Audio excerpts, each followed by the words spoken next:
Welcome to AltJake Takes On. Hello again, everybody. We are back.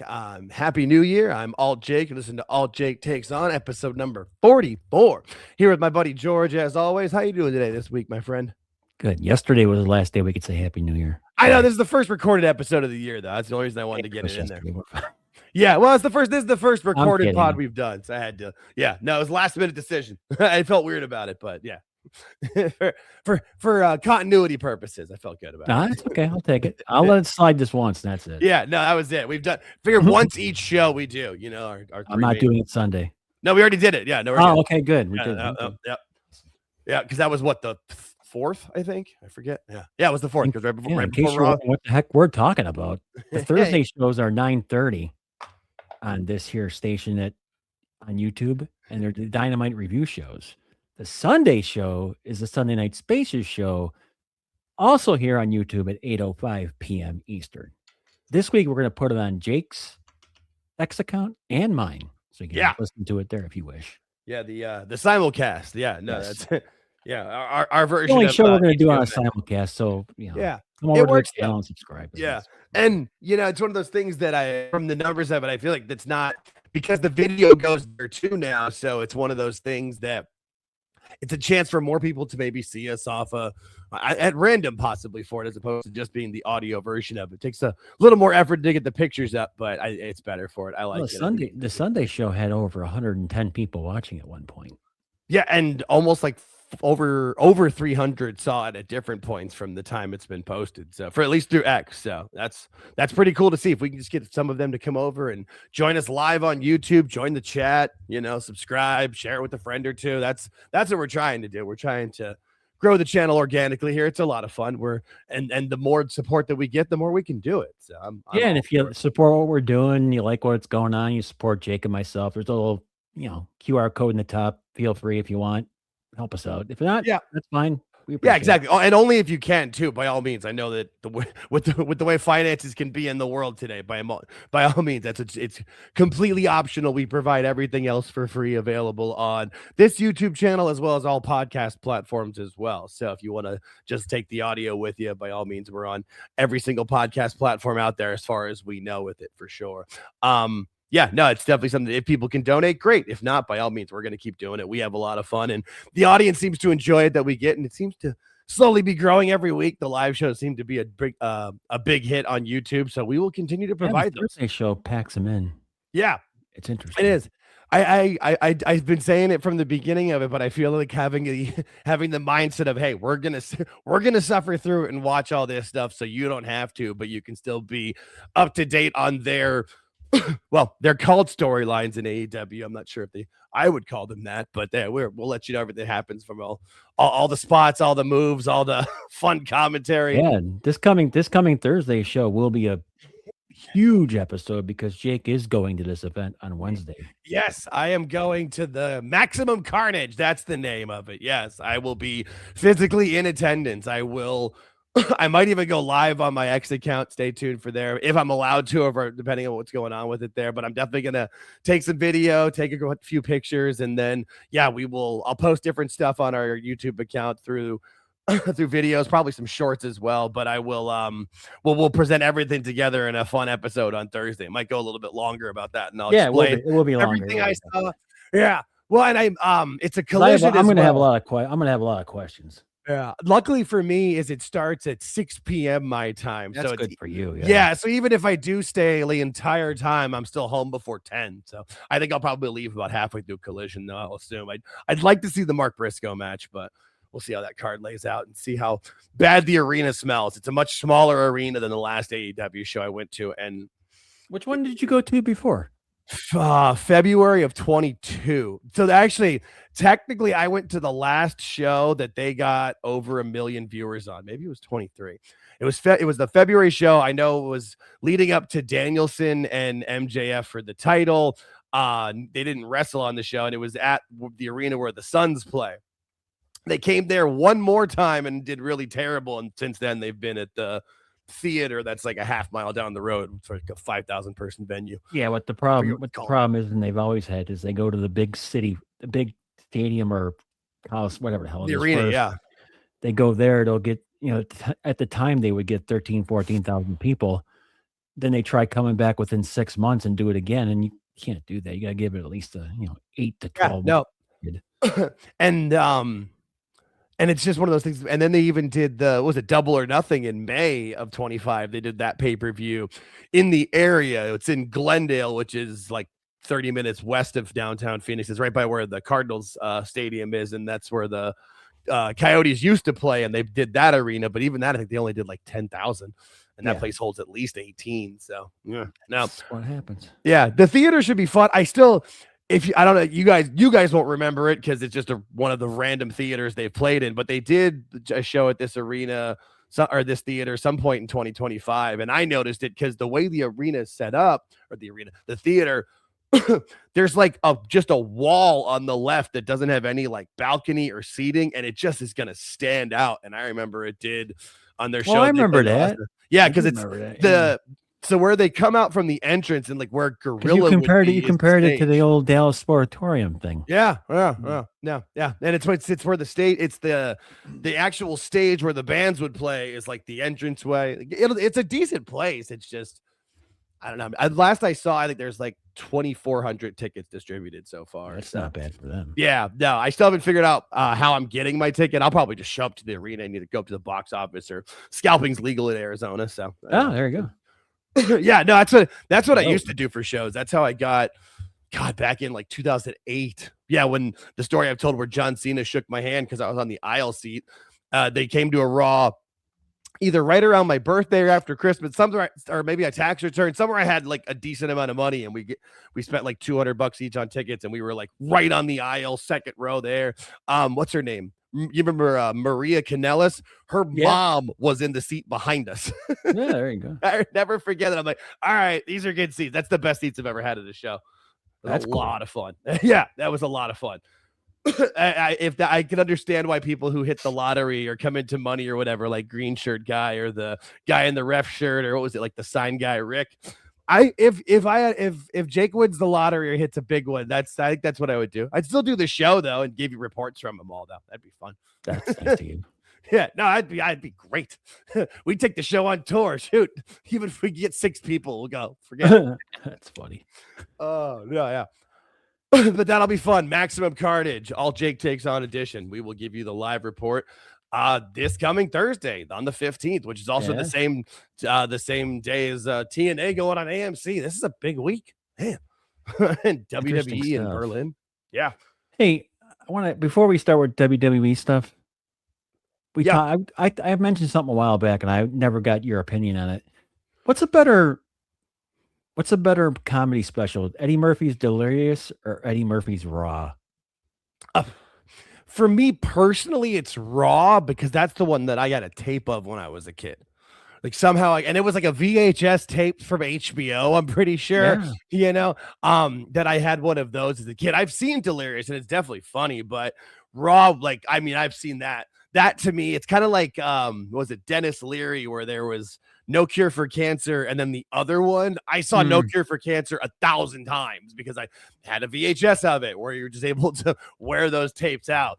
And they're both good specials, but the one that hits to me is because I've seen it 1,000 times. Even like, for me, my favorite Indiana Jones movie is Temple of Doom, because that's the one that I had on VHS growing up. I've seen it 800 times. Love the other two as well. I remember both these coming out on HBO. Oh yeah, I'm sure. Night, yeah. Yeah, and well, I'm also the child of 2 teachers, so we didn't get like premium cable. I mean, my parents were always divorced, so my dad got it when I was like in my 12, 13, and my mom didn't get it until I was like 16, 17. So I was relying on friends, or my grandmother had it, so I'd record stuff from her place. But that works. Yeah, no, I was like Raw was, especially with that just like leather jumpsuit thing. Oh yeah. I feel like you called it Raw because of the chafage. Whew. Either you went with the red one, the red leather, or the black one, right? Those were the two. The black and purple. There was like a purple line, I think. Then he had 3 specials, but these aren't the only 2. Yeah, no, it's a random question. I wasn't prepared for. I know. I wrote it down a while back, and I just never got to it. I haven't. Well, I still haven't watched the. What is it like? Is there a Netflix documentary thing with him on it? It's in I my think. list. I want to watch that. I think it's on Netflix where he's being interviewed and stuff about it. I mean, that guy's had, I mean, a very interesting career. I loved his specials, but I mean, you can't say any of that stuff. Oh God, no. Oh God, no. I mean, They're so funny. Yeah, no, and I mean, and some of it like doesn't age well, obviously. Like there's some of it that even at the time I was like, that's a little far, but like it's one of those things that Yeah, but it he was a made fun different of world. Yes. People, and he just made him laugh and made the audience laugh, and they didn't really care if you were, like men, like women. It didn't matter. Yeah. Yeah. Never No, came there's into just question. there's just certain the aggressiveness of parts of it. I feel like it just doesn't age well. But I mean, it's still funny and it's a product of its time. But I mean, Yeah, you just what couldn't makes even it what do makes it close funny to is that. his expressions and stuff. He's not mean. He's not being mean Oh on yeah. purpose. He's just Oh, being for sure. time, so yeah. And I mean, I always say too, comedy is, I mean, it's 80 to 90% timing and delivery of what you say. You know what I mean? Like that's where I always consider myself like I'm a funny enough person, but what I have is good timing and good delivery a lot of times. Like when this past Tuesday on Toonie Talk with Dis and Awful, like I had them both roaring at stuff where there were decent jokes, but it's more of how you say it and when you say it, and Eddie was great about that with his jokes of how they would kind of ebb and flow, and then comes in with the punchline and delivery. It's one of the things I always like George Carlin too, because the way he would do it was a completely different style of delivery where you can get a kind of speed point to it, and then he kind of ends where it's almost a question. And you're like, wait, what? Yeah, no, I was big fan of the stand-up comedy when it was a little bit more. Well, I guess the best way to say it is raw. Yeah, I actually took my first wife, my girlfriend at the time. I took her to go see Sam Kinison live. Oof. Wow. I told her, I said, listen, this is going to be interesting. Listen. She goes, I'll go. She went and she was like, oh my God. Yeah, no, I mean, credit.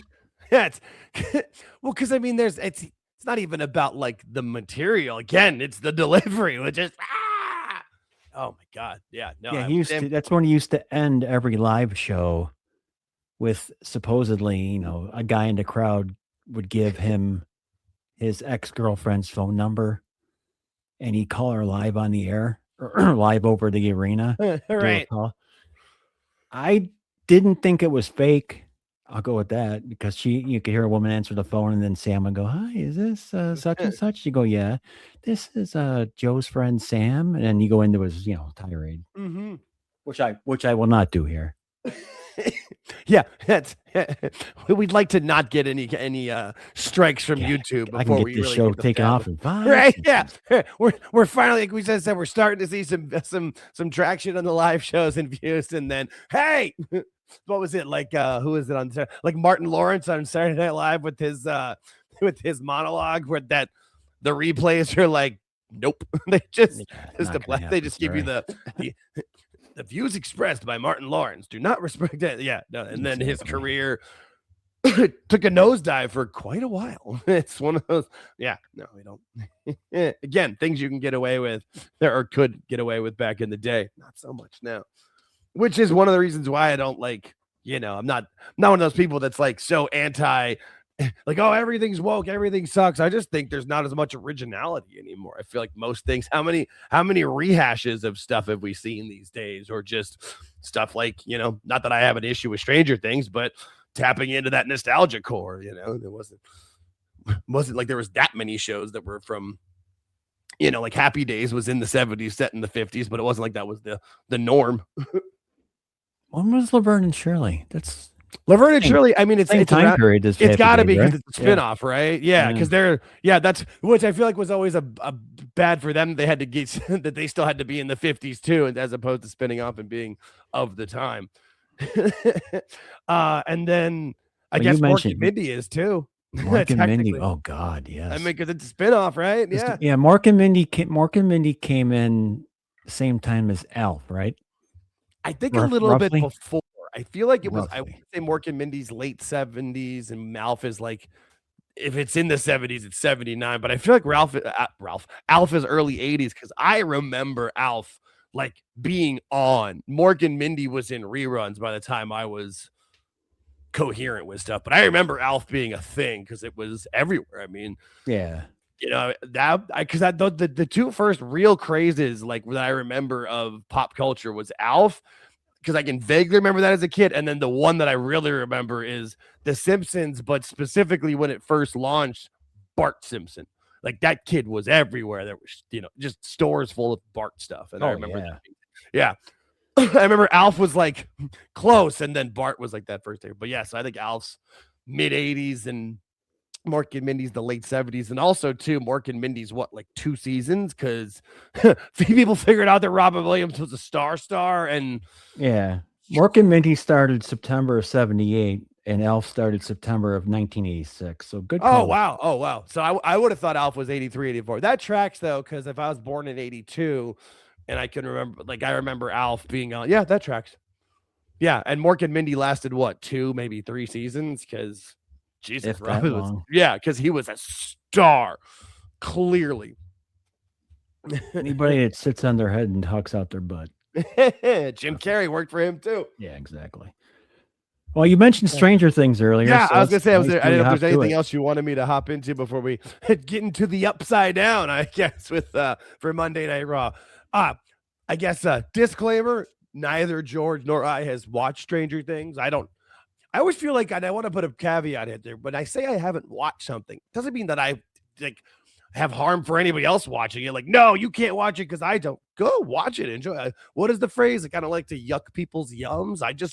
I personally haven't watched it because the show, what I've said about the show is it's set because I was born in 82. The show is set in 86, 87.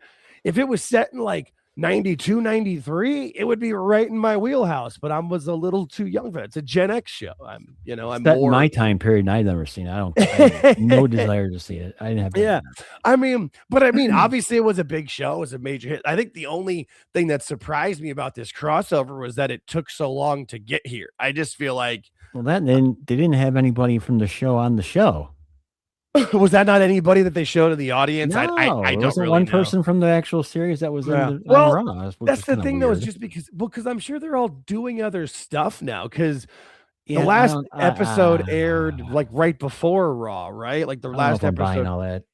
Well, because if you're an actor, if you're filming, I don't know, a movie in England, you can't really be making it over to Raw. There's one. I'm just saying, I don't know. 7? That's a valid point. I don't know. Every time they do a cross promotion with anything, they always have somebody there. And I just assumed that was weird. That's all. Yeah, no, I guess I just assumed when they showed the crowd shots that somebody in the crowd. I rarely know who the people in the crowd are anyway. There were no graphics, nothing. So no. Yeah, no, that's all right. And again, I don't fault them either. Oh, this person's okay. A prime example was Bad Bunny. I hadn't heard anything about him until the Booker T stuff, during the pandemic and him being on WWE. And I was like, oh, okay. This isn't for me, but if he's the #1 most downloaded Latin artist in the world, clearly he's doing something right. Clearly there's a fan base, and more credit to him. He put in the work and made every other celebrity wrestler before him look silly. So, but this was cool. They had the setup of, I'm assuming this is the stuff from the show with the radio station, the old 80s panel van. Those are always fun. And then it started with Rhea and Io. I'm sure you were real excited about this. I do think this actually is a long term. I still think we're heading to what we've been talking about of them breaking up. Too long. That's all. Yeah, I know. Because I was we talked about last week, where it seemed like if they didn't win, you could just kind of part ways amicably, but they did win. So, but I do kind of feel like when they lose or how they lose or break up will break them up, as either one of them will join a different show. Because I really don't see how either one of them turns heel. I just don't buy that. Plus, they're getting to the point where they're implying that these two are together. I wouldn't go that far, because that's what I'm starting to pick up on, the way they're rubbing all over each other. I'm just saying, they're just they're girlfriend. They're girlfriends. No, it's one of the thoughts I had watching the show on Monday. I'm like, they're kind of implying something. Maybe not, but maybe they are. I don't think so. That's also because we watch AEW, where they. I just think Rhea. I think Rhea is above. And again, Io's Io's very popular as well, no question. But when Rhea comes out, the crowd takes notice. And I just think that no, Rhea, because Io is, you're right, Io's bit. very over, but Rhea is just on a level of over that is just different than every other female in the company, and honestly rivals all the male talents that are very over. Like, on the only people who get the same kind of like big pops are, it's like CM Punk and like Cody.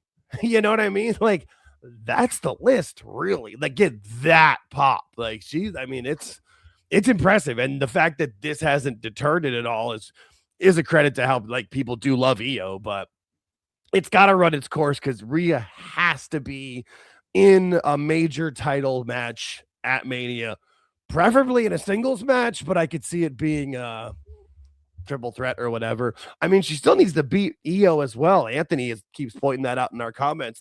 Shout out to Anthony. We appreciate everybody who leaves a comment on our videos. We try to respond to every single one of them, but he's, that's something that they purposely still have on the table because it is a good finish up for it at some point. I just don't know when they're going to do it, but yeah, sooner the better. I get you. I wasn't surprised that they won, but I was like, all right, well, that'll be fun to at least talk about it with George because I know where you stand. And it's not that it's not that I disagree with you. I just it's got to have a logical ending to it and work, but I just don't know what they're gonna do. I even think they can go anywhere with it. They can just be talking in the back and just saying, listen, I really want to take you on one. That's right. Yeah. Beat you.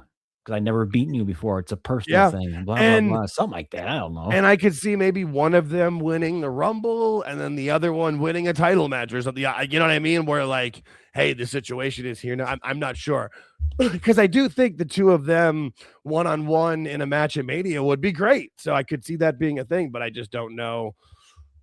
Yeah, I just don't know where it is. Now, I'm not going to fantasy book and be mad if they don't do what I say because, well, we've seen a lot of that lately. But, yeah, and then they go back to the back and get congratulated by Pierce, and then Gunther comes out and it's just such a dick. I love it. I love how much of a dick he is. It just works for me. I don't know. I'm not really fully on board yet. Oh God, I'm so on board with this. I was on board before that. I just like that he's just, I mean, there's like the smile and the shirt. I don't know. I love it. It's good. It's good. Yeah. I just don't know. I don't know what it's missing for me yet, so I can't give you that happens. Yeah, no, I get you. But yeah, then Gunther comes out, starts talking some shit, and then AJ comes out. Yeah, this is a good shot too of like the setup that they had with the tentacles. By the way, they started the show with everything going upside down on us. Oh yeah, no, everything welcome to Netflix, and all of a sudden start going. Yeah. And then I don't know did you see on social media they had even like their text upside down on a lot of stuff. Yeah, it was exciting. Yeah, I mean, hey, if you're gonna go in on, if you're gonna like have if you're gonna do it, go all in, right? Yeah, exactly. I agree. Go all in, and then AJ. Oh, by the way, we were trying to go upside down for this. Oh yeah. So. Hey, we spent a good half an hour. We spent a good half an hour before the show talking about this. We might. Hey, if I can edit it properly, we might still start with it. No, I'm just kidding. No, but then AJ slaps Gunther. They get in each other's faces. That was a good slap, by the way. It was, which I always feel like, slaps are one of those things. And you hear people talking about, especially like if somebody like with Stephanie or was with Elizabeth with Sherry, where somebody who isn't a worker having to do it, and the person telling them, no, lay it in, like you can't fake this. There's no skip here. There's no lightweight. You can't shave it. You can't gimmick it. Just because if you do that, you crack the eardrum. Right. I was just gonna say, just don't. You're trying to miss the cheek. You're trying to miss and hit the ear. Yeah. And you don't need to like cup the hand or anything. Just put a full on slap into it. And then they cuts to Pierce in the back with Ivy Nile, and then Gunther gets in his face and sets up the match for I think for this upcoming week of AJ versus Gunther. I'm pretty sure that's what that was. I don't know if it was. I know they announced it. I assume it was for next week. That's what that is. Like. Has Ivy Nile ever looked the same 2 weeks in a row? Not really. No, especially with the hair. She's always doing something with it. No, when they showed her, I know who it was. I could from here because of her face. I got that, but there's been times like the side angle or a profile or the shot from like behind or the A side. I'm like, who is that? Oh, okay, that's not somebody new. Especially with how much we've been watching NXT. I feel like if anybody's gonna show up, I should have a general idea of who they are. Yeah. But then speaking of the Ivy Nile and the IC Championship, we had the Maxine versus Becky match, which I mean, this was pretty much, I feel like, the culmination of that story, which we kind of talked about from the beginning with Maxine. This was a great, like, gonna get yourself over as best you can. You'll get a title run, but in the end, it's got to go back to Becky. No, this gave Maxine what Becky was supposed to do for Lyra. This was exactly what was supposed to happen to Lyra Valkyria after Becky worked That's a with her, good point. supposedly. Yeah, and just but Maxine just connects with the crowd better for some reason. On board with Maxine, absolutely not. But no, she learned a boatload of stuff from Becky Lynch. Yeah, no, this was literally like on the job training. Like this was the definition of it. And you know, good for her for being able again to go out there and do it. We've said it's not her fault that she was like the last Vince early call up where she was put in a position where, I mean, and she was put in a position to fail. Let's be real, putting into the group with Max Dupree, who was becoming LA Knight pretty much like the day she showed up. So, I mean, it was one of those things where she was destined to fail, but she didn't, and good for her. But yeah, Becky needed to win this match. As far as a match went, it wasn't smooth, and I liked it more because of that. I was gonna say it wasn't smooth in like the best of ways of not like it wasn't looked smooth. Awkward. Like yeah, it looked awkward. But it didn't look awkward because like they were right. Yeah, you're right. It looked more like a fight as opposed to like awkward because they missed their steps. You're in and a they fight weren't with anybody. It should not be it's not choreographed. You're just throwing punches to see what happens. Yeah, you know what I mean? Yeah, no, exactly. No, that's a great point. No, and yeah, because it was awkward, but it had those. It didn't look like they were trying to do steps and moves and flips in it. It looked like a fight, like you said, no, like a wrestling. Yeah, listen, if you're in a fight with some dude, and you're trying to get him into a leg lock or a chokehold, he's obviously trying to get out of that move. So it's not going to be a smooth transition. It doesn't work that way. That's not how life operates. Yeah, I'm just going to lay here, let you grab it, let you bend my leg this way and that. Yeah, no, that's not really a... and then there was the Obafemi promo again, which we will... which foreshadows the end of our show or the end of our review segment as we go into it. But that was pretty cool to see. I have a question for you. What's up? Sorry, I have a question between her. When did this Javon segment pop up in a commercial? I forgot. It comes up. I've got it in order. Okay, I'm sorry. No, you're good. Because I had to go onto like Wrestling Headlines website and like scroll through when it was because I thought it was much earlier in the show. That's what I thought too. Yeah, and I think it might have been, and maybe Pierce announced it later, but which is where we're gonna put it into it of when that. I just realized that as I was saying it. I think it might have happened earlier, but because yeah, they just did it as a commercial thing, and but we'll at least we'll get to show that part when we have it when they put on TV. But no, you're good. Good for that. And then there was the trailer for Unreal too, which I'm excited for. That should be fun. I like this trailer too of Heyman being like, I don't like this. This is not what I want to do, but I'm getting paid, so I'm being here. Yeah, which is fine. I'm still hit or miss on this. I didn't want to watch the first one. Right. I remember that. I didn't mind it, but I didn't love it. And I watch it the same way on this one. And I look at it more of like, look, this is where we are. This is what it is. I like the idea of it where it's really not for the hardcore fans. Like, yes, we can watch it, but I think the idea is it being a way to bring in new fans of people that watch that stuff. And then, you know, like you talked about it with like Total Divas and Total Bellas, how many ladies got into wrestling because of that. So here's the thing. Here's the funny thing. Here's the funny thing about this Unreal thing. The newest conspiracy theory, Jake, that it's all Unreal's an actual work as well. I mean, part of that, I wouldn't be surprised if they use some of it in there with parts of that. Why not? That'd be you funny. know, I mean, shit. That'd be good. It's all on the TV. Remember the Unreal series? It was all fake. It was all a work. And then the Usos come out and cut a promo. This another tag team that I don't think is long for having the titles because I really think that Jay is turning on Jimmy sometime sooner than later. But this was strange. See. Yeah, it was a strange bit because they came out to the balcony here, wherever the hell they were. They did the song. The song stopped, and then people didn't know what to do. Like the camera's on. I'm like, there's no commercial. They're not changing camera sides. And yeah, no, it's kind of like 20 to 25 seconds of just Yeah, right? no, it's like I feel like they were doing like the you want some, can get some. Yeah. Someone's gonna It come was out for the belts, but yeah, it was. strange. Yeah, I think it was just more of like getting as many yeets in with the live audience as you can because Yeah, it's dead. it's going away sooner It's than later. Yeah, it's yeah. dying quick. And then we had Stephanie Vaquer in the ring with her hurt foot that she hurt at a house show, I think. With initially with Jackie Redmond, and then another thing I was completely wrong about because I definitely thought Raquel was turning face like by or at the Rumble, but clearly that shit ain't happening. She came out and just beat the shit out of Stephanie and Pillmanized her foot and like goes to the back and gets her more. I was like, okay. Yeah, she took her down. Right? She went full on like I'm staying heel, raw, and okay. Just a thought on my end. I would think that the boot foot is not the hurt foot. Or else they wouldn't do this. Probably not, unless I don't care. Sure. I don't care how much how many good doctors you have, or how much good painkillers you have.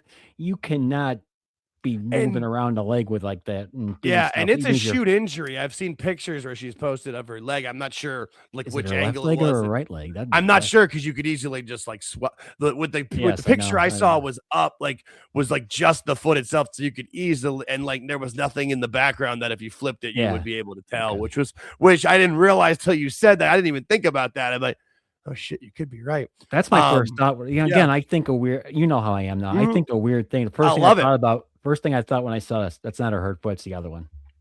I mean, I didn't even, and that never crossed my mind. That's things I like about it. That's a good thought. Could be. And then we had Rey Mysterio in the back talking to Penta and Dragon Lee. I forgot to grab a picture of that. I feel like this is just Rhea being like, it's okay, Dragon. Like, I know Javon's coming up and Trick's coming up and Oba's coming up, but you're not going to get lost in the shuffle. You're going to get lost in the shuffle. I feel bad for the guy, but he might not. He might not. And with AAA, he'll be fine. Like, yeah, you know what I mean?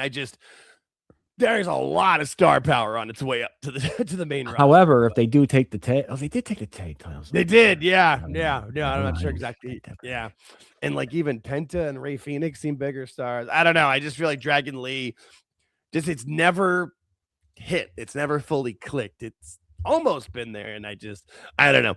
It's the downfall of the situation with Oba, Trick, Javon coming up is. Gotta hurt. Like somebody's gonna be cut out. Like I feel like what's his name? Kit Wilson is at least happy he got a new music in Titantron because maybe he gets to stay around, do as many jobs as you can, but do what they ask because roster's gonna be getting thinned out a little bit. I feel like. Yeah, and they need decent mid card workers. You do. So you do. They need them. Yeah. Well, yeah. Got them. Yep. And then we had Liv Morgan's first match back in the first singles match back since. God, what they said, like 6 months, I think they said, maybe 5. I'm not sure. It had been a while, but doesn't look like she's lost a step. Liv's really. How many people thought that was a real tattoo?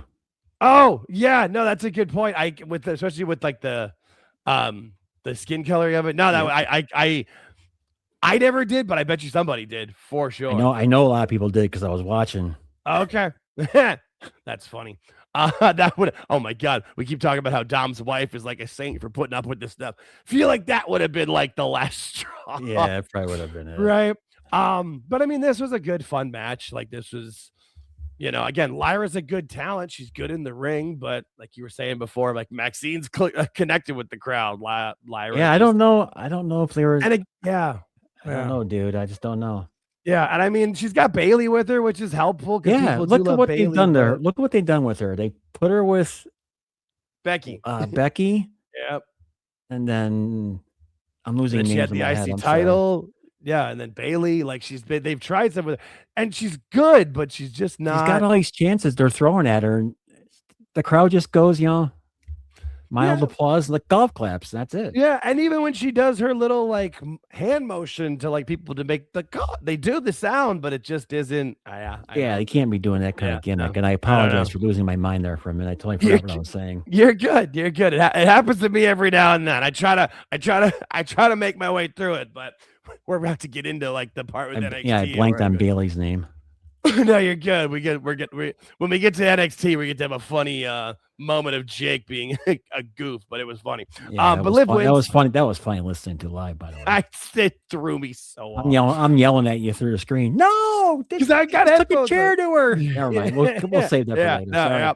No, you're again. That's a foreshadow. We want to retain and keep the audience, But this was good. It was fun. I was glad to see Liv win. And then they show Punk with his cuts a little promo with Jackie and talks about how, I forget exactly what he said here, but it was a good promo where he said different, people got to pay attention, something about the Steiner math. It was a good promo. And then it was after this.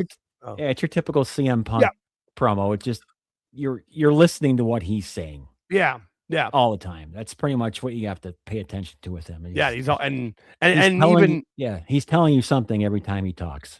Yeah. And again, I feel like this was more about how I feel like this was basically him saying, like, yeah, I'm going to win tonight, but Breaker's time is coming. Don't worry, guys. And it was after this that they announced that Javon had officially signed with Raw. In there, boy.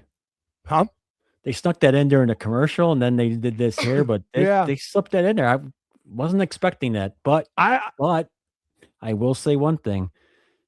All these guys that got called up for that Saturday night's main event thing, they brought them there for a reason. Now you're starting to see the reasoning, because now Oba, Trick, and Javon. Yeah, and then Leon Slater was there, and also Sol Ruka. Sol Ruka, yeah, who Leon's obviously gonna have more. That's coming. Yeah, I'll say Leon will be a little more time because he has to get signed from TNA, but it's definitely coming. There's a lot of there's a lot of career in front of him in the WWE. Yeah, for the NXT guys that were chosen and ladies that were chosen for this very reason. Yeah. And, I said it many, many times how I thought Javon would do better with more time in NXT, but I'm not going to get mad about it. I'm not going to be like, oh, they didn't do what I said. They're wrong. Like, clearly they know what they're doing and they've got better. It's not like before where he's got to go on the road 300 days a year now. Like and all you got to do is look at the reactions they got. Yeah. For Saturday night's main event. You look at the reactions Javon got, look at the reaction Trick got, look at the reaction Oba got. It just makes sense. And how many people have been complaining about how things don't ever feel fresh enough or new enough or whatever?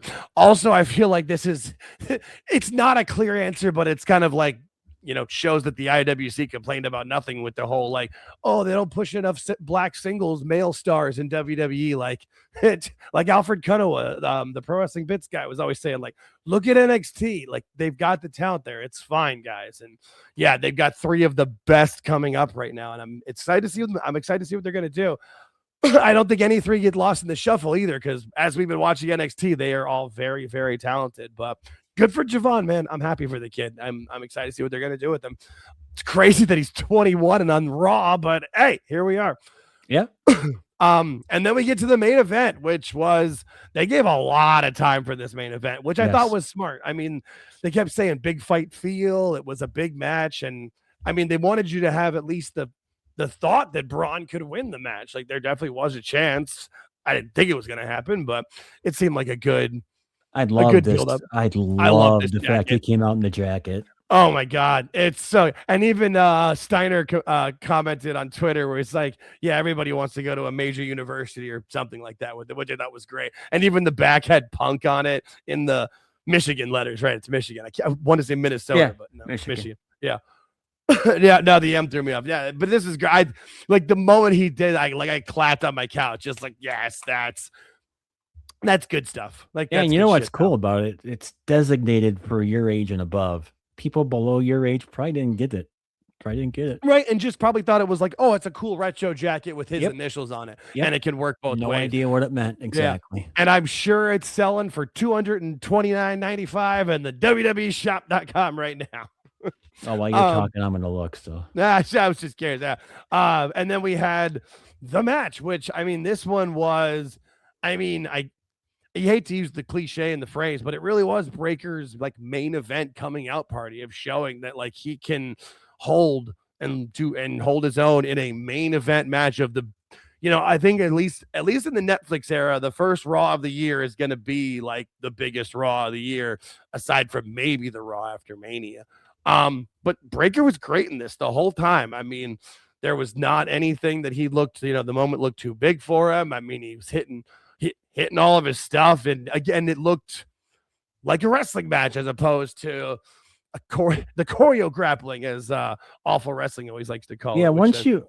Once Breaker almost landed on it, they screwed up that spot in the corner where he landed. Oh, yeah. What I didn't mind about it was it got screwed up because, again, it's a fight, so that's fine.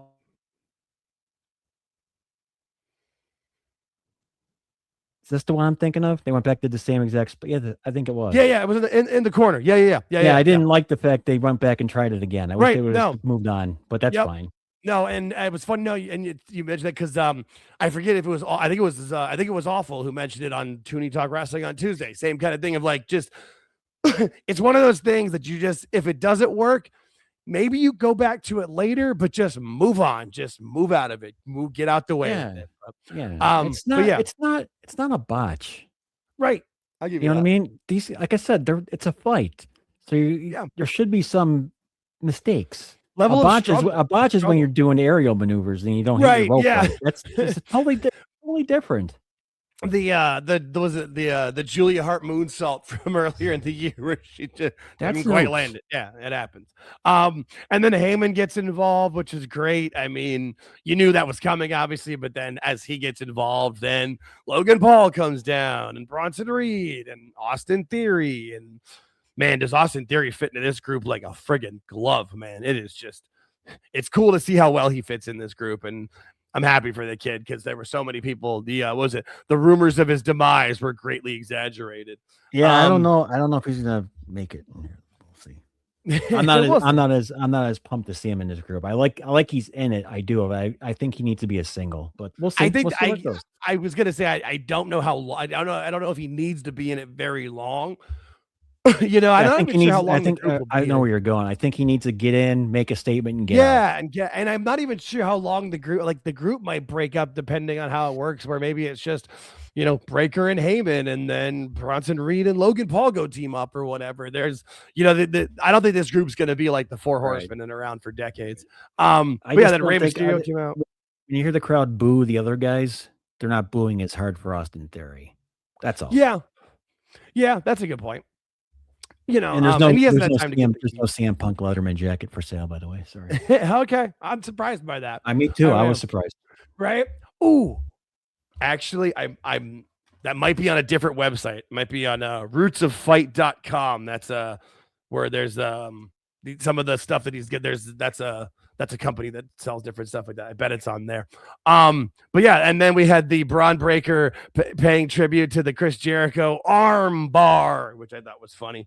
There was a couple of different little Jericho Easter eggs in this show that I saw people point out, which is smart. I mean, that's WWE. They have fun with it. That's what they do. And then Breakker did this. I mean, they didn't take many risks in this match. There wasn't a lot of high risk, crazy stuff, but this was. I'm glad. Long way to go. Yeah. And then it's also too like that. The tables anymore, like those are painful tables. Oh yeah, they're solid now, aren't they? Yeah, like that. That's what for me is like, but they have their moments. It goes back and forth. But Punk doesn't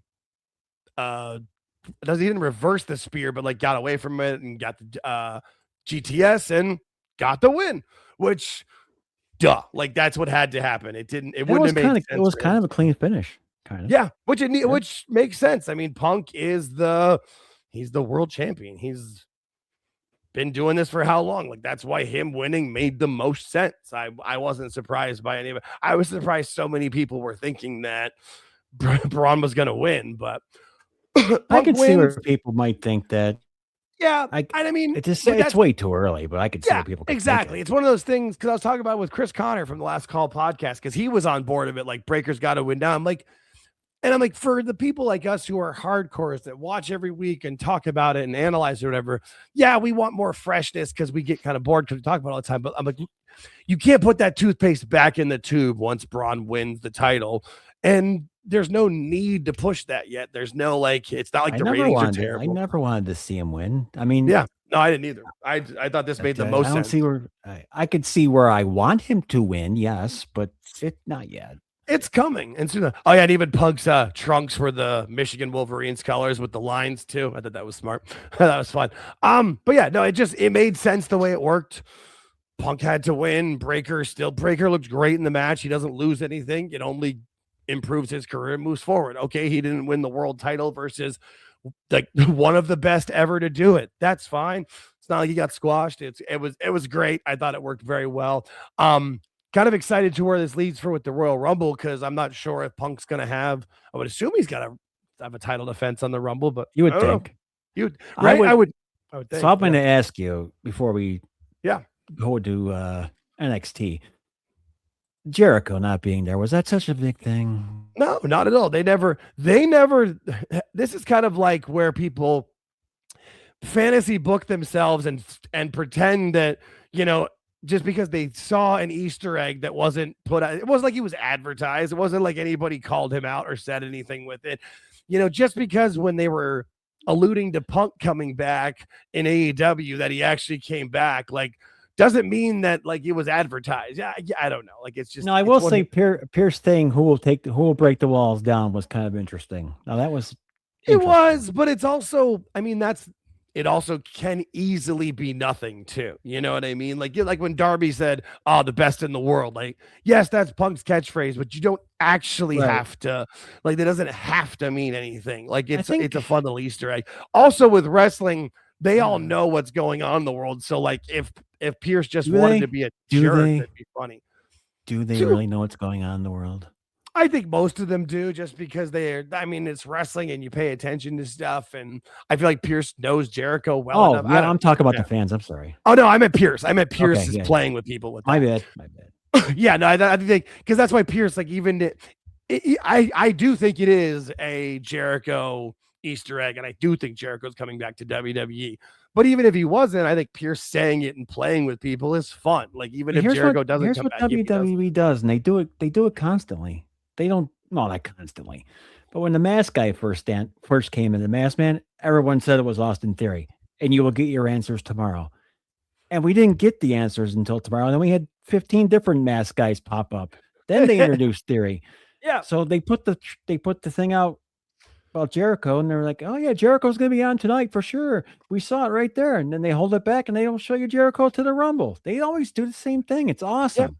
Yeah, it's you gotta let things build. And like I said too with Jericho, I think the Rumble makes the most sense, obviously, but there's also the chance of the show before where that show's in Canada, and not just Montreal, it's in Ontario. So I could see that one, but I would from Winnipeg.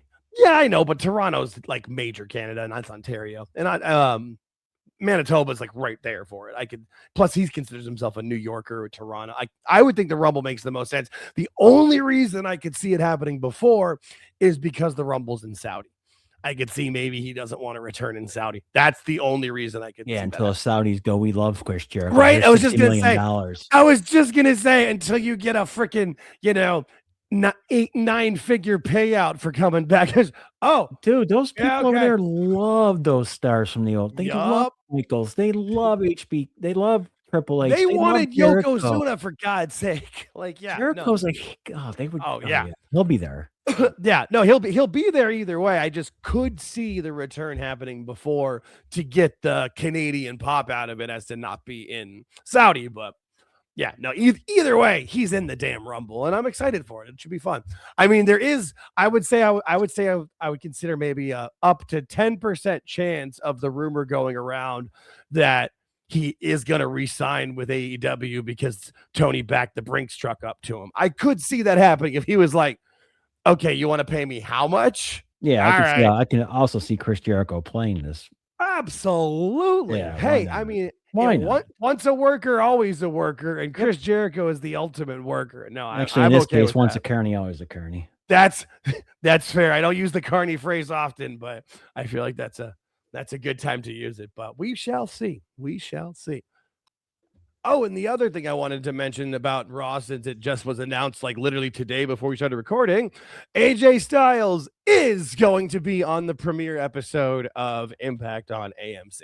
So we figured that was going to happen, but that was announced like I think 3 hours before we decided to record today. So at least wanted to mention that. We figured that was coming. I'm not sure who he's wrestling or what's going on. It doesn't even say for sure that he's wrestling, but I would think so. And I don't know if maybe they'll do something on Raw beforehand, maybe. I don't know. I think either, I mean, if he's not going to challenge for the title, Leon Slater would be a good pick for it. I'm not quite sure, but at least wanted to mention that. Good for AJ. Yeah, we'll see what goes on. Yeah. Hey, now that the holidays are over, we're back to doing our regular weekly show that we do every week. So that usually comes out on Friday evening sometime. We do our weekly review, which is usually Raw, NXT, some TNA, whatever's going on. Yeah. Those shows we do. Anyway, the best way to support those shows is basically hit the like button and comment. Yes. The comments help the show a lot. Yeah. That supports that. You want to support, you can always hit the QR code in the top corner there. Support the show that way. And then what we do on Sunday is we'll switch over and do a Sunday Night Spaces show, which we've done on X for a while. But X has been, a little sketchy lately. So we're moving that over to the YouTube show. That starts at 8:05 Eastern. And it's here on YouTube. And what we're going to do is simulcast it over on Jake's channel and my channel this week. Because from there, hopefully. And then what we'll do on Thursday is we do our AEW Dynamite review, because we don't really cover AEW during the week much. It doesn't really come up in conversation. So we save it for Thursday. Well, and that's at 9:30 p.m. on this channel as well. And then admittedly, we don't watch in the middle. Yeah. In the middle somewhere. I forgot one. Jake is now part of the TTW crew, and he's over there 8:00 Eastern on Tuesday evenings. Every Tuesday. Yeah. Somehow I snaked my way into that group for sure. No, I like the thing with AEW though, I feel like nobody watches Collision, so there's no really reason we can just put it all in that one show on Thursdays. We'll give you guys the full segment. Yeah, it's perfect, because then too, if any news comes up that we don't talk about on the Sunday show, we can talk about it all during that AEW live review. And if Tony goes live at any point in the week, we will cover that then too, as long as it's something that's at least decently interesting. I don't know what he was doing live this week from Vegas, but that's our Tony. The Sunday Night Spaces show are a little bit different because it's more of a free. Oh, by the way, thank you to Robbie from Sports Fusion for coming on last week. What we're going to do is I'm going to try to have a guest in the first week of every month. So, and then the rest of the weeks we'll just review some SmackDown, whatever's going on. We just it's more of I look at that as like our roundtable show where we've got an idea. Like if it's like the Sunday after the Rumble, we got plenty to talk about then. No easy things to talk about, but it's kind of an open forum. Once we have super chats, we'll take those in during those shows and talk about stuff. It's fun. It's more of an free flowing kind of show. We've got a general idea, but we're just gonna usually just talk about what we want to talk about on the Sunday shows, which is fun. I've enjoyed everything we've done the last I guess almost a year now. Like the end of February, we'll be doing this. Dude, we've talked about football all the time. You talk about soccer. I was just say both footballs. Yeah, it's more fun. It's pretty casual, and we talked about comedy to start this show. Yeah, not a lot of pictures. There's not a lot of nothing. Just to have fun. Yeah, no, for sure. And then speaking of fun, we might as well get into my botch of the week. No, just kidding. It was funny. So on NXT this week, they started with and New Year's Evil. And so that was my first show with this. Let me give you the beginning of this and you can come in. Yeah. So they introduced Thea Hale as the champion. And shortly after she comes out, Blake Monroe comes out from behind her, grabs a chair, and beats the piss out of her. Yeah. Because she's all pissed. So the match is thrown out. And at this time, Jake is over on TTW, and he'll take it from here. I'm on TTW with my headphones on. I've got the TV on to keep an eye on it. And half the reason that this was the first episode that I was brought on to TTW as like a full-time panel member is because we've been watching NXT, and they wanted to watch it, and because everybody kind of figured this is going to be the last show for Oba. And so we're starting for it, and I look up and I see the two of them fighting outside of the ring. I didn't realize that she'd had a chair or whatever. And I went, oh, I didn't realize we were starting with this match. And again, Dis and Awful haven't watched that much NXT, so I'm getting into the storyline. And obviously, this storyline is very specific because you have the botch finish. Yeah, the botch finish and the botch title exchange from Blake to Thea. And as I'm explaining it, and Thea's down here, literally, I'm trying to talk, and this motherfucker comes out. I'm like, what? And you hear me go, Jake's describing what's going on in the Thea story. And I'm yelling at my phone, going, dude, no. Yeah, well, I work on it. Yeah, and then we start. And the thing is, we did start late too, because Awful had mic issues at the beginning where he comes into the studio and we can't hear him, and it was a shit show to start it, but it was fun. But I mean, hey, like I've said in anything with this stuff, I'm not one of those people who. I'm gonna be wrong about things. We can make fun of stuff. We're gonna make mistakes. We're not one of those channels. You weren't wrong. You were describing what was in front of you, and I figured it out. What's going on? I mean, yeah. And I figured it out quickly because what I did notice too, they were setting up like the caution tape from where Blake had, because in this the corner behind Blake there by the NXT stand in the picture there, she throws her into that, and they were putting up the caution tape, and it's like, oh, okay, so. They're throwing that match out, which that actually was a good idea because I think someone's hurt, really, right? Yes, that's from everything I've everything I've discerned and what I've at least seen online. No one's really like reported it officially, but yeah, she's Blake really broke or cracked a rib or something with it in that move, and we talked about it where I didn't think it was a botched finish. I just thought that maybe Blake was injured, but it seemed to me that Thea was supposed to win. I now no longer believe that with what I've seen of other footage and like the clip where you hear Blake say, "Get off me." I think Thea just hurt her. But I think this might end up being more beneficial for Blake, because as far as I've seen, she's been very professional about this, has handled this as best she could. Her being a psycho is perfect. Yeah.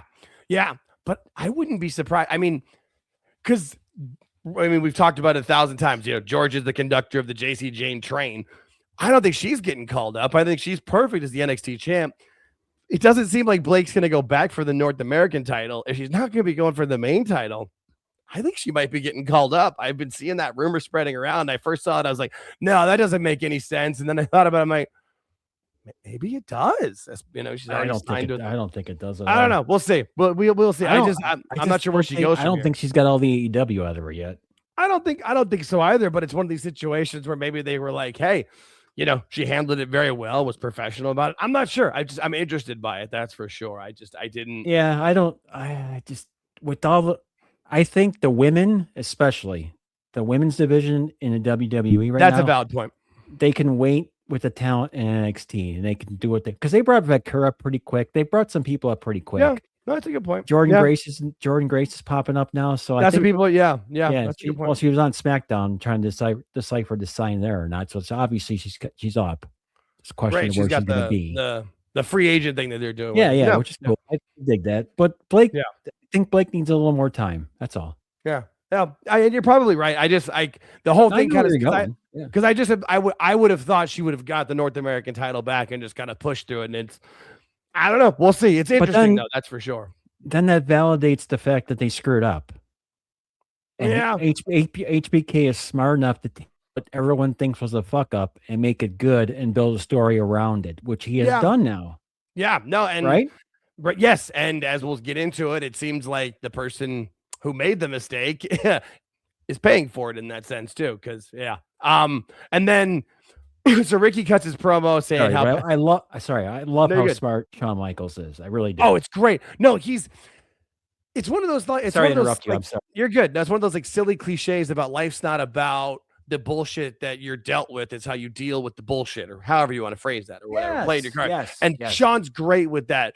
Maybe not in the 90s, but new Sean now. Yeah. Where it's like, all right, here's where we are. It's one of the things I talk to you about sometimes with the technical side of what we do here, where look, I don't worry about the why a lot of times. Like the problem is here. We've gotten here. Let's solve the problem. And then maybe we can fix the why later. And I think that's what Sean's doing. Like there was a problem. Let's fix it moving forward. And then also maybe have a teaching moment with Thea Hale to not do shit. It's not even like fixing a problem. It's just I know what you're saying. Just working through it. Yeah, exactly. Yeah, she knocked the wind out of Blake. She couldn't get up. She broke a rib. The referee counts to 3. Well, it's not supposed to happen. Well, let's take it, make it happen. And now we got a great, they turned this into a great story. Yeah. And it seems to work and as we'll get into it, working for other people as well. You know me with NXT. I watched this whole show and I was digging it because now I'm in now. So yeah, no, for sure.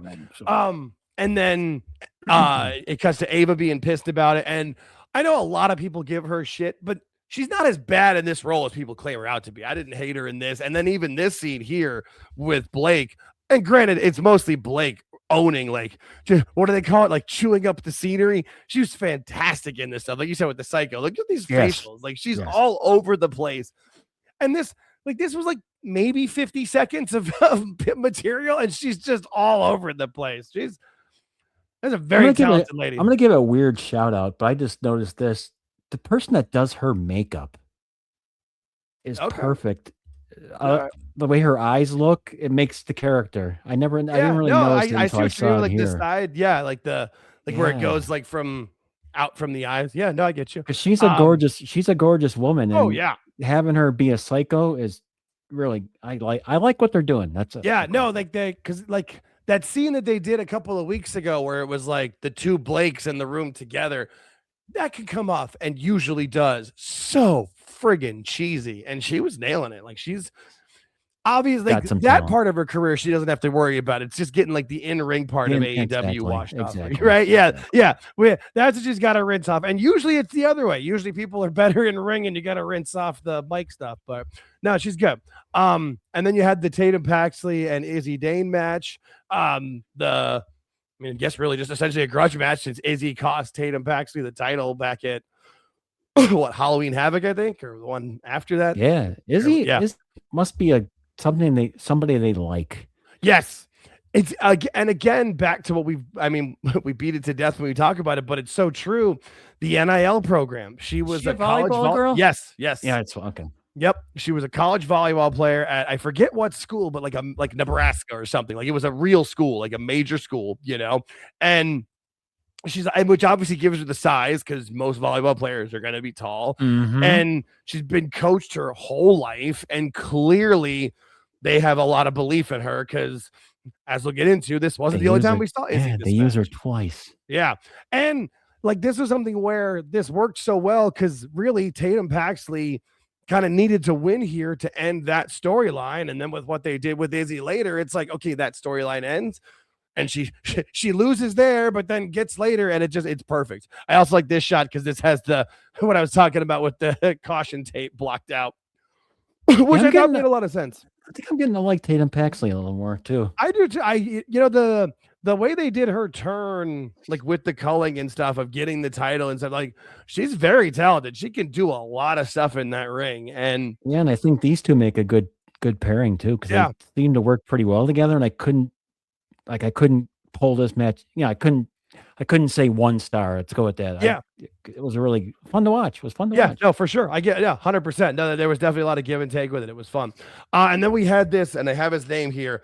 Elio Lefleur is apparently who this guy is. The French matador. Yeah, the French luchador. I'm like, okay, I'll give this guy a chance. Apparently, there's a big following for the guy online. Like, there's a lot of people who like him. So we'll see. Great, I'm exactly. It's NXT. It's Shawn Michaels. I'll give anybody a chance. I don't think this just kind of makes me laugh because who was it reported like weeks ago that WWE isn't signing any new talent, and we've got like 5 since that day. Yeah. Which we laughed at that then, and we laugh at it now because it's funny. But that's like cool. Saying your football team's not going to be drafting anybody this year. Yeah, right. we're taking the draft off. Yeah, we're just gonna take it off, right? Yeah. Yeah, no. You're on the clock. Nah, I'm on the beach. No, we'll pass. We're busy. And then we cut back to that scene where with Thea Hale and Jordynne Grace. And see, this is where if Jordynne Grace stays in NXT, which I'm not sure she is either because of SmackDown stuff with it, but I could see Jordynne turning heel on Thea. That was what I was thinking was going to happen with that. I thought that was going to happen after Thea won it and Jordynne was giving her a hug. It should have happened, yes. Yeah.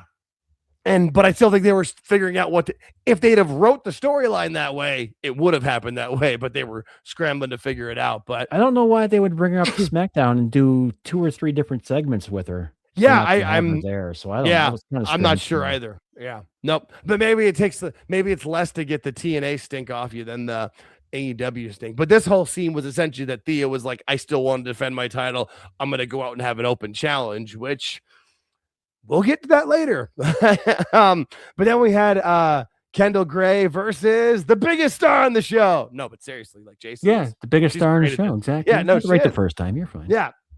No, she really is. Like I sillily joke because, you know, you've become a big fan of her, but you become a big fan of her for a reason. She's talented. She knows what she's doing. Yeah, like, I she think just has the right face. The first time I ever watched NXT, I saw her when she was with the group before. Oh, with Mandy Rose and the other girl, Gigi Dolan. Yeah. Toxic Attraction. I was like, yeah, no. And then I took off from NXT for a little bit. For a good while, yeah. And then you kind of brought me back to just watch a show. Watch one and see what you think. And her match, the show I watched, stood out to me. And since then, she's gotten better. Just look at her face in this headlock. Like that, when people say, like, you know, like, you got to learn how to work, like this right there is how to work. You know what I mean? Like, she's not really choking this girl out. No, it's but just look at like the definition in the arm and the face, and like, and give the other girl credit for selling too. But like, that's how you do it. And just that face right there is just, it just screams bitch, and it's great. Like, that's just a wonderful heel. Like, I love it. I'd be interested to see if like JC Jane and HBK are pretty tight backstage, because she seems to be him in a female form. That's a good way of putting it. I didn't think of it. No, you got a point there. I mean, clearly he's got a lot of faith in her, because all she's done the last year, most of the last year, has been be the champion or in the title mix. So, and she's been great at it. So exactly. No, that was, and then she even, like, with this, like, she lets Kendall get her moves in, and still JC wins, which is as it should be. That's what a good heel champion does, is you let somebody get their hope spots, get the crowd into them, but then you win. Yeah, perfect. Right? Exactly. I mean, like that's freaking wrestling. Given their current female roster in NXT, I don't see anybody taking this off her anytime soon. I said that's why 3 months ago. Right. And right there is why I'm like, well, then what do you do with Blake? You know what I mean? Like, there's definitely stuff to do. You could work it out, but she seems like the kind of person that she makes the championship, it would be better for her. So if you're not going to have her with the North American title, I don't really want her to take it off JC either. That's the only reason where I'm like, well, shit, maybe bring her up then. I don't know. I'd be interested to see in like a nice 3 months of JC and Blake Monroe. Yeah. That'd be interesting. Well, and we could see too, where depending on how it goes, as we'll talk from the next matches, there's a possible feud left there with Thea as well. So we'll see. Ethan Page is coming out.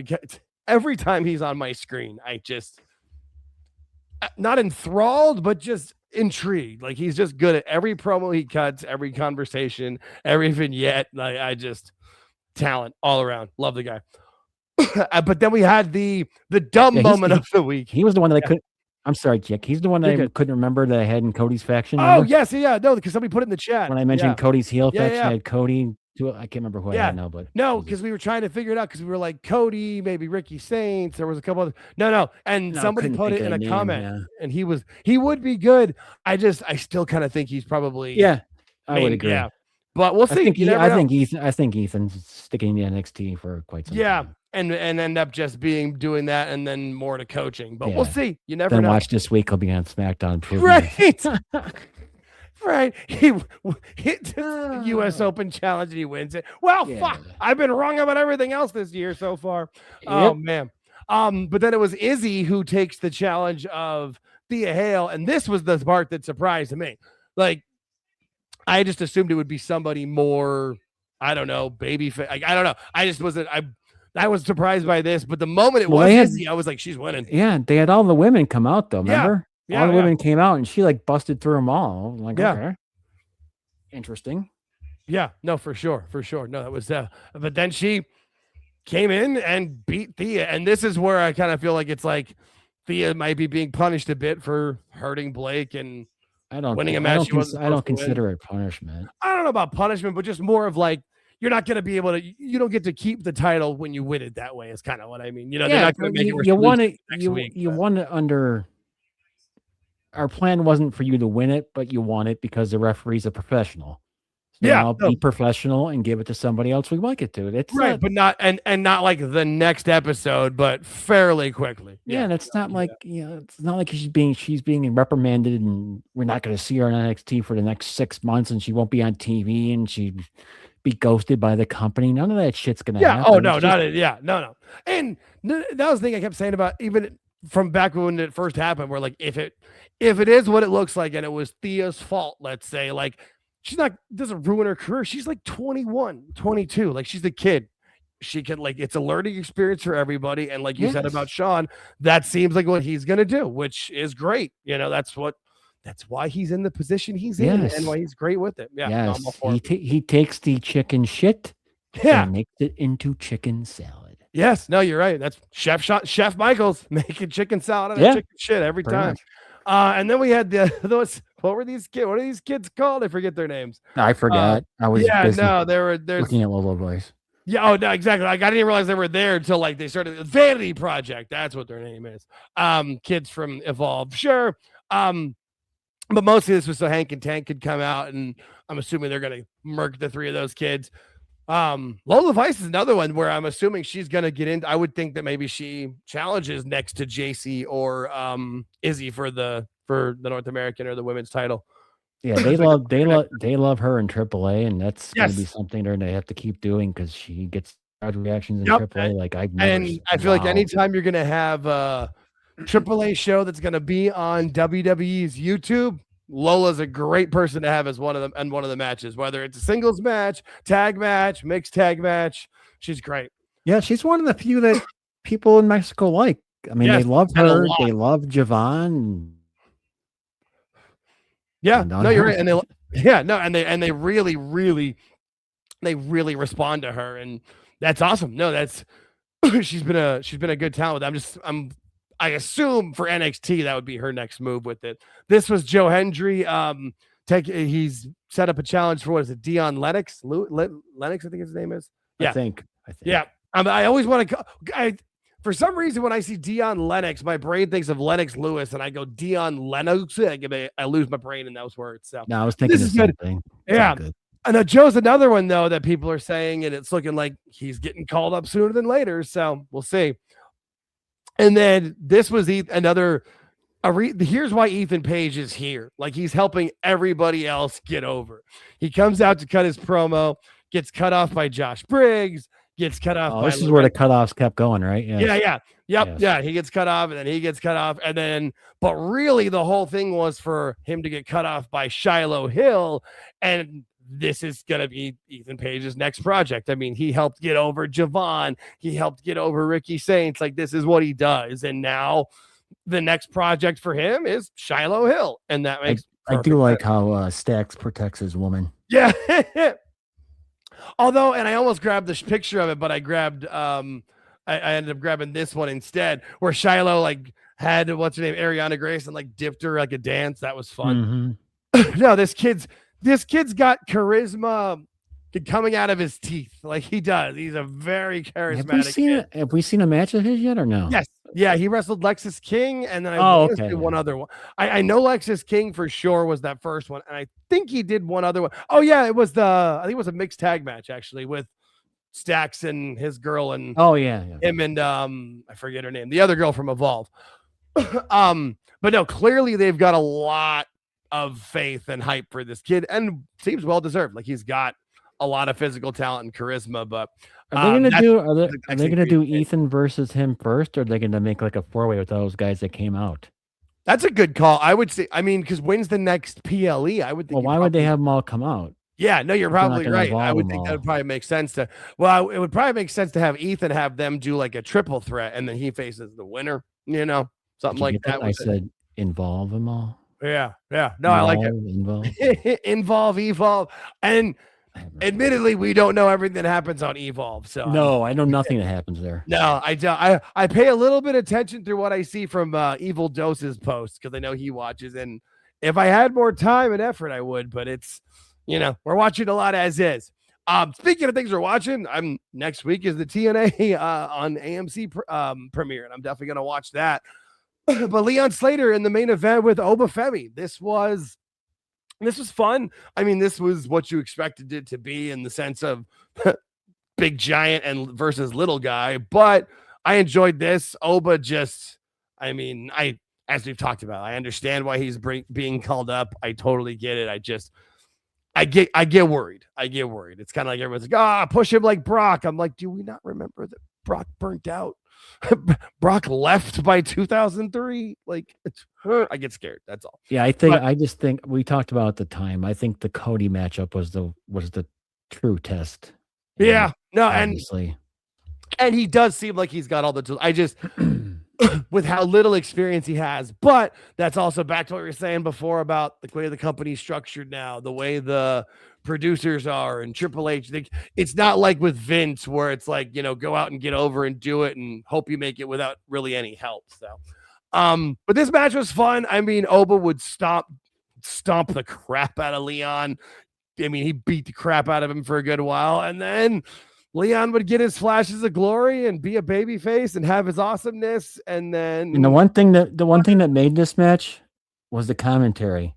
Oh, God. The commentary constantly reminded you that Oba's never been knocked off his feet in NXT. Stuff like that was going on in the background. Yeah. Oh, he's wobbly. Remember, he's never been knocked off his feet here in NXT. And they were and they were really pushing Leon with it. And I didn't think Leon was going to win. There was a chance where I could see them maybe saying like, have Leon win, pull Oba up to the main roster, and then Leon defends the title at the NXT title at the AMC show. But let's be real, that wasn't ever going to happen. I mean, it was a cool thought. It would have been fun, but this was always the end game for me. I never thought there was another chance of anything else happening with it. But that was just me. And that's what I just hope that when he does come up, the leg wear that he has and the stuff around his arms goes away. I'll give you that because the walk strut dance thing is fine. That's not fine. Going anywhere, and that can stay. But he looks great doing that in a shirt and pants. Like when he comes out for a promo, it works for him. Because all it is, people are like, it's just showing how cocky he is. Because look at him, for God's sake. I mean, seriously. Look at him.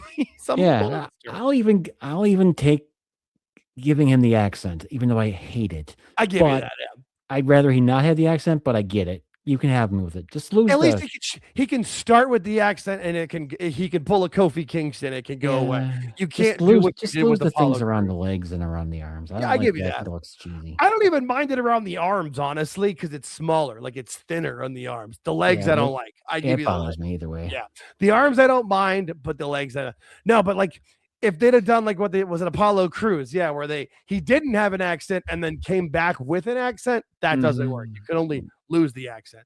But then Oba puts the belt in the ring, and he didn't put it in until they were talking in the back. Ava was talking to all the Evolve talent in the back, and they were having she was slaking up the Evolve talent. NXT's getting call-ups. We're getting called up all the time to the WWE. Well, guess what? We're going to have to call up people from Evolve. And then Robert Stone came in. You'll never guess what Oba just did. And then they go to this. Oh, okay. You're right. And I rewatched NXT, but I did once Oba won, I turned it off. I didn't really because that was actually one of the good parts of the show. Yeah. Well, and then you had and then when you cut to the shot of the title in the ring, blurry in the background, you can see him, and then they made it clear before the end of the show, Tony D staring at the title, and that makes a ton of sense. I like that. I like the idea of Tony D going for the title back with his new character that he's doing with it. It makes sense, and I liked it. And then if just in case anybody wasn't sure, we've got this here where Oba puts Fiend. He's getting called up. Which, I mean, again, I think it's too soon, but I'm not going to complain about it. It And is what it I is. dug how they did the ending too. I really Oh, did. absolutely. No, I thought it was Because done very well. yeah, because they were. I'm like, they're gonna go out on this. So they're leaving you with the question. Well, okay, Oba's not going up. That's what I'm thinking at the time. When he wins, that's what I thought too. And then they go back to Ava in the dressing room, and she's giving the old pep talk, and then I'm like, okay, this is gonna end with a pep talk. That makes no sense. And then of all people, Robert Stone pops in and goes, Ava, you'll never believe what Oba just did. And I'm like, oh, what the frig is this? Yeah, I thought Tony D was going to attack Oba, and there were still going to be more to do. No, they did this nice. They were right. I mean, it makes sense too because we've seen the Oba vignettes on Raw and SmackDown, so they've really been pushing that he's coming up. And I get it. No time like the present. It makes sense. I mean, like we said with that match, Cody was the perfect opponent for him. Cody can work with anybody. Cody made this decision. Is my guess. I'm going to say it. Or because he worked with them, and Triple H come up to him and said, "Can this kid come up or no?" He said, "Yes." This is all speculation on my part, of course. No, it's like who was it? I think it was JBL who talked about like having an early match with Cena, and then talking to Vince was like, "Yeah, he's your guy." Like, so this could have happened. I can see it happening in the back. No, for sure. I can see that. Yeah, like, yep. And also too, I mean, with the roster that's up there now, where you've got talent like Cody and Randy and whoever else, like it's good for and Punk and wherever else for like the guys to be around where Oba can learn. No, not a bad situation for because you're going to have these guys be gone in 5-6 years, and these guys most of them probably now the guys coming up have to take that spot. So they're going to learn it, and this cycle continues. Yup. And that's kind of where sometimes with some of the older wrestling podcasters, even like Cornette and Brian Last, when they'll talk, which I enjoy, where they'll talk about like, oh, there's nobody coming up. Yeah, they talked about like the 30 stars under 30, and they're like, oh, there's nobody in that star list. I'm like, there's like 10 guys in that list that are gonna be fine. But I get it. They haven't seen it. Like, and it excites me with what's coming up. I mean, we've got three people we've watched all year become fairly big stars in Javon, Trick, and Oba on NXT. So I'm excited to see what they're going to do in the main roster. With Oba, I was hoping that Javon was going to be like, I'm going to go back to college for one more year, pull the Peyton Manning and do a senior season in NXT. I thought that would have been a good storyline, but we are where we are. So good for them. And I hope all the best. And I'm excited to watch it moving forward. It's going to be a fun 2026. SmackDown's tonight, so we'll see what happens there. We'll talk about that Sunday. SmackDown starts in in less than an hour for us when we're recording, and I purposely I only had Twitter up on my bookmarks to show them on the screen. Because it was overseas. I got notifications. I'm not even overseas, so it started afternoonish. I'm not.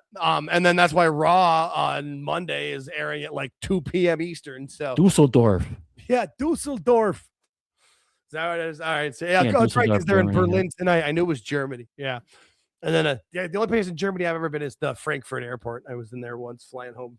So we'll talk about SmackDown on Sunday Night Spaces. That's at 8:05 Eastern time on this channel here. Right here. Also, it'll be simulcast on Jake's X account, and we're going to pop it up on mine, even though no one really follows me. Absolutely. Yeah. Hey, the more eyes that can get on it, the better. That's what we say. We're trying to get more people on. So if you like what we're doing, please, or if you like what we're doing, or even if you don't like what we're saying, but you listen in, just subscribe, leave a comment, share it with a friend. You can also like share the YouTube clip with like the timed clips. So you're like, hey, hear what these guys said about this. Like, instead of having to, because I understand if someone sees like an hour and a half video, they might not watch the whole thing. I get it. But yeah, please like, subscribe, share. We're also on all podcast feeds. And then after Sunday, we'll be back here on Thursday at 9:30 p.m. Eastern for our AEW Dynamite live review, Maximum Carnage, which will be a hell of an episode since I'm going to be there in person. Oh, boy. This is one of those things you commit to and you're like, oh, what have I done? Yeah, and you're gonna know Sunday when you hear me if I'm in a good mood or a bad mood. Oh, right. Yeah. Oh, God. Come on, Buffalo.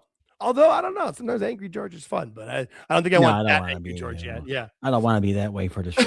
I'll have plenty of time to calm down because the game's at 1:00 Eastern. So. All right. That's fair. Yeah, no, I get that. That's usually my soccer team lets me down on Sunday mornings before, and then I figure out through the day. Before the time we get on, I'm usually okay. But God, they're terrible. All right. Well, anything else you wanted to cover before we get out of here? I know we've gone over an hour and 20. Go Bills. All right. Well, go Bills. I hope you guys win. I really do. Awesome. Well, thanks for listening, everybody. Like we said, please listen in on Sunday at 8:05 p.m. Eastern here on YouTube and through our simulcast through our X accounts, and then back here on Thursday at 9:30 p.m. Eastern for the AEW Dynamite Live review, and catch me on Tuesdays on Toonie Talk Wrestling, 8 p.m. Eastern. Peace, everybody.